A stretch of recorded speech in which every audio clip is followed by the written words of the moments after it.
I wouldn't know where to begin. Even more troubling, I wouldn't know where to end. I suppose we can start with today. There is no other day like today. There are days that may resemble today, but the next 24 hours will appear to be unique and finite.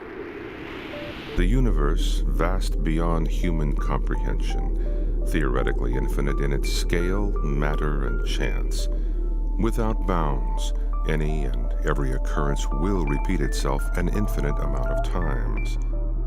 A cosmic quilted pattern in which anything that could happen will happen.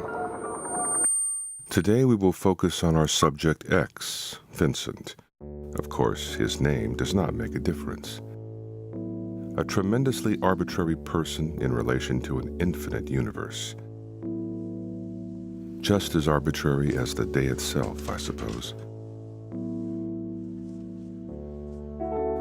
His job as a photocopy technician has left him with an ambiguous desire for something more.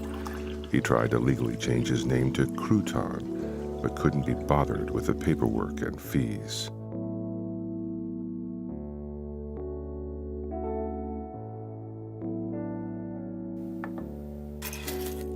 For a brief moment, Vincent forgot his own face. He slipped into anonymity within this series of infinite doppelgangers. The recursive reflection had a profound effect. He was overwhelmed and arrested by the infinitude, caught in a feedback loop, a beginning indistinguishable from its end. What were the chances of X becoming Vincent? For he is only a series of random and easily replicated choices. Why not Ted, or Henry, or Stuart? Somewhere, some of these cosmic doppelgangers have already gone about their day. Any number of variables could affect his trajectory and in some cases, his fate. For instance, wearing two different socks could have greatly altered his pace. Or even a slight drop in temperature, a dull but irritating migraine, his curiosity or lack thereof. Everything and nothing alter his route in curious and particular ways. This is subject Y, another variable that will change the outcome of subject X's day. The boy mistook him for an alien.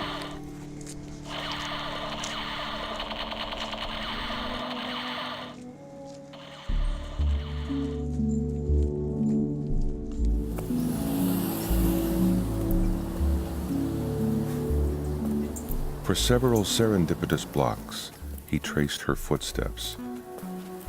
In this instance, their routes seemed momentarily to align. He did not believe he was following her. She just happened to be ahead. Sometimes by only 3 steps, 5 steps, 7 steps. And other times their encounter would be impossible. Here, X hasn't even left his apartment. He waits to talk to the landlord about a mysterious blue splotch on the wall. He wrote love letters in his mind and never mailed them. He made up her life story, whether she liked pretzels, what kind of conditioner she used, are her socks matching, is she smiling, perhaps she is in tears, her name, Beatrice, Jacqueline, Maggie? He ran out of questions and let her carry on. As fate would require, a glove fell from her pocket. Again, the day would fracture with possibilities. He was sparked by the opportunity and rushed to return the item. He picked up the glove, but did nothing. He was stopped by an acquaintance whom he didn't wish to speak with.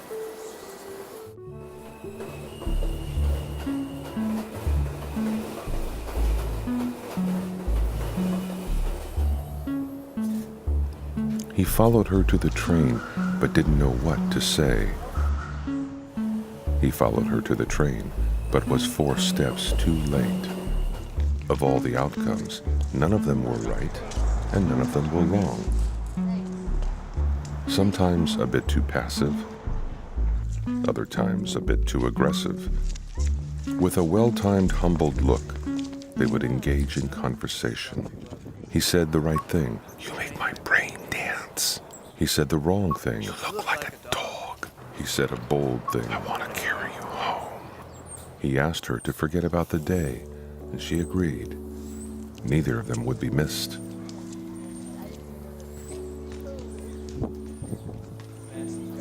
The boy mistook them for aliens.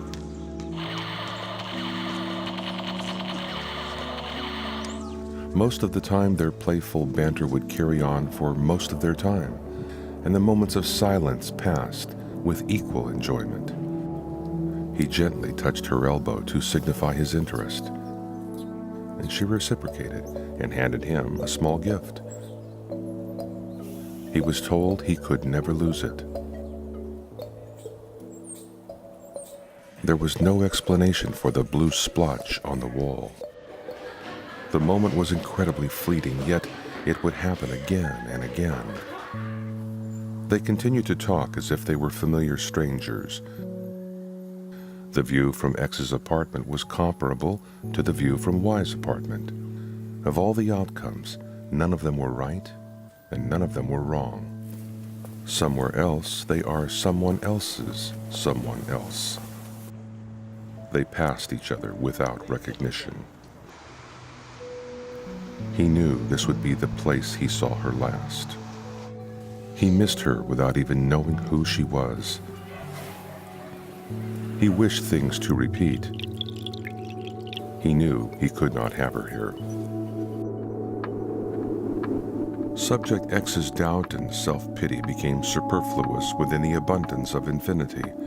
He was not alone in being alone, and this made him comfortable. All at once, everything was lost, yet somewhere else it could be found, a utopia where he could only imagine being less fortunate. For every great imperfection the universe contained, it made up for it all with its subtle perfections. Without resistance, the day has come to a close, and as one day ends, another begins. Just as one moment disappears, it will spawn again someplace else, and so on and so forth. I wouldn't know where to end. Even more troubling, I wouldn't know where to begin.